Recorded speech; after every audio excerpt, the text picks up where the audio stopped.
Ya, masih bersama kami pemirsa di Indonesia Bicara Spesial Pilkada Serentak 2020, masih bersama Mas Gun Gun di sini.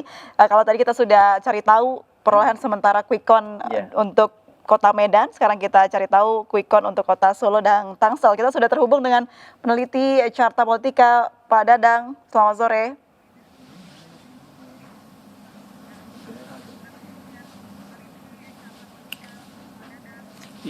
Sore. Baik, Pak Dadang, seperti apa penghitungan suara sementara untuk Kota Tangerang Selatan dan selamat juga Solo?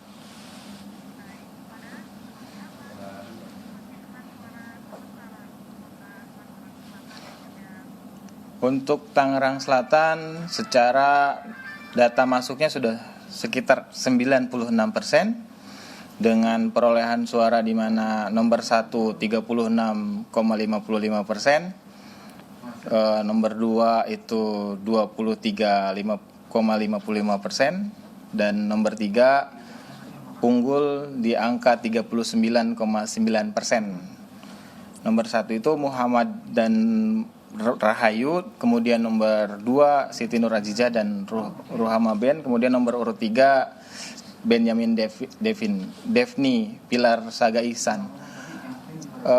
Sampai sejauh ini sudah 96%, angkanya memang tipis, perbedaannya hanya sekitar 3%-an, jadi ini cukup ketat.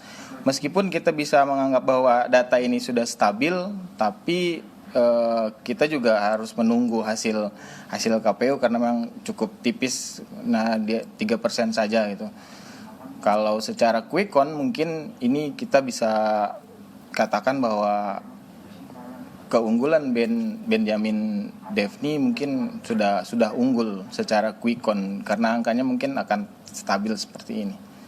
Sementara untuk wilayah Surakarta data masuk sudah 92%. Nomor 1 pasangan Gibran sama Pak Teguh menang 87,2%, sementara lawannya Bagio sama FX Suparjo itu 12,8%.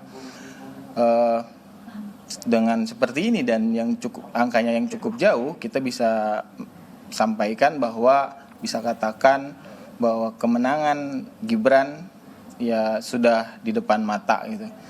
Berdasarkan, lagi-lagi saya menyatakan ini berdasarkan hasil quick count karena ini juga harus menunggu hasil real count-nya KPU gitu. Dan untuk partisipasi pemilih di Surakarta sendiri sejauh ini berdasarkan hasil quick count kita sekitar 65,89%. Baik, partisipasi tersebut di daerah Surakarta atau juga di Medan sama, Pak Danang? Oke.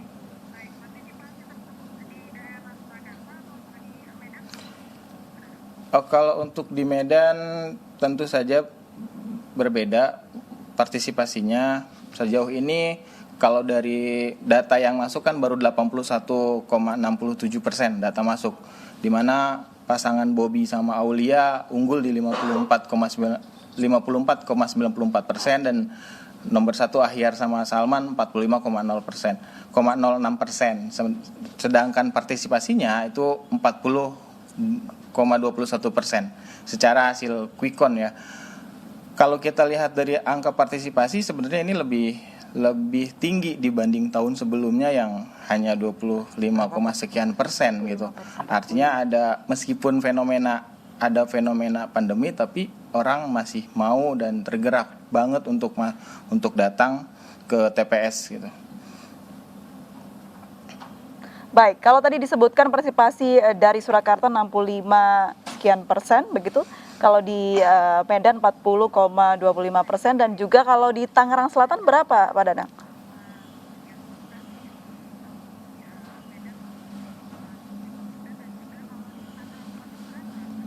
Kalau untuk Tangerang Selatan partisipasinya 58,5%. Dari pantauan kita 58,5%. Baik, data ini turun atau naik dibandingkan periode sebelumnya?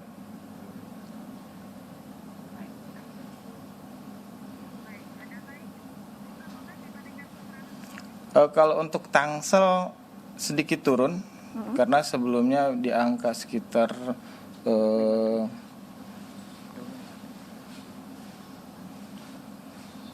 60%-an gitu. Jadi mungkin akan sama sebenarnya akan sama, cuman beda-beda tipis, atau bisa jadi tahun ini justru akan lebih tinggi. Itu memungkinkan ya. Tinggal nanti kan ini juga belum full data masuk, walaupun ya sudah 96,67, tapi kita ini kan quick count, nanti kita lihat dari hasil real count-nya seperti apa berdasarkan hasil KPU itu. Tapi di kita sudah bisa memprediksi saya sekitar 58,5 sampai 60%-an untuk di Tangerang Selatan. Baik, terima kasih Pak Dadang sudah memberikan informasinya dari penghitungan sementara quick count dari Tangerang Selatan, Surakarta dan juga Medan. Sehat selalu. Salam untuk rekan-rekan di peneliti Carta Politika. Selamat sore. Mas Gun, kalau tadi didengarkan bersama ya data-datanya rendah.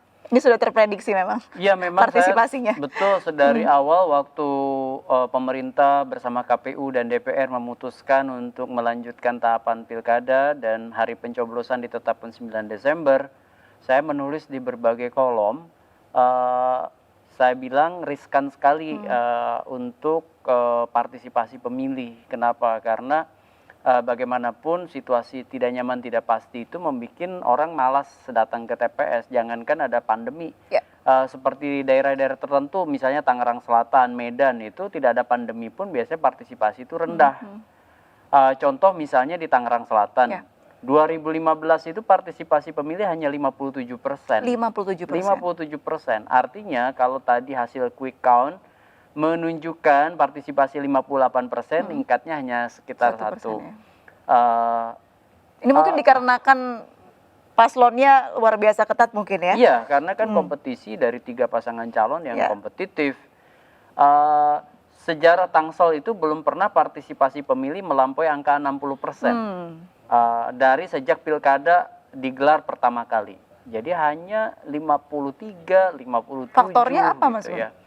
Faktornya sebenarnya karena keengganan beberapa basis pemilih di kompleks-kompleks untuk datang ke TPS.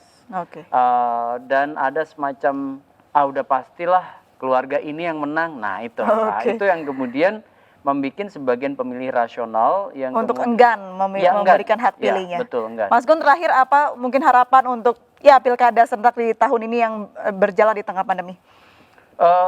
Saya pikir yang pertama kita harus meminta penyelenggara KPU, ini harapan saya juga, kalau kemudian nanti ada klaster di pilkada ada tanggung jawab, gitu. Itu yang pertama. Ada tanggung jawab. Ada tanggung jawab dong. Misalnya melakukan pelayanan kesehatan optimal pada klaster yang bisa muncul di pilkada. Mudah-mudahan sih tidak. Baik.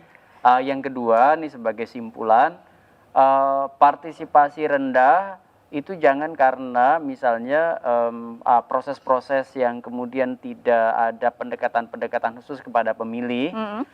Jikapun mereka tidak datang misalnya karena sudah diberi treatment, sudah diberi sosialisasi, sudah diberikan fasilitas, itu haknya pemilih. Tetapi kalau ada kecerobohan, itu yang kemudian harus dievaluasi secara sistemik, apakah kemudian penyelenggaraan pilkada di musim pandemi ini sukses atau tidak gitu, supaya kemudian nanti bisa menjadi sebuah pembelajaran berharga bagi kita untuk mendengarkan opini publik.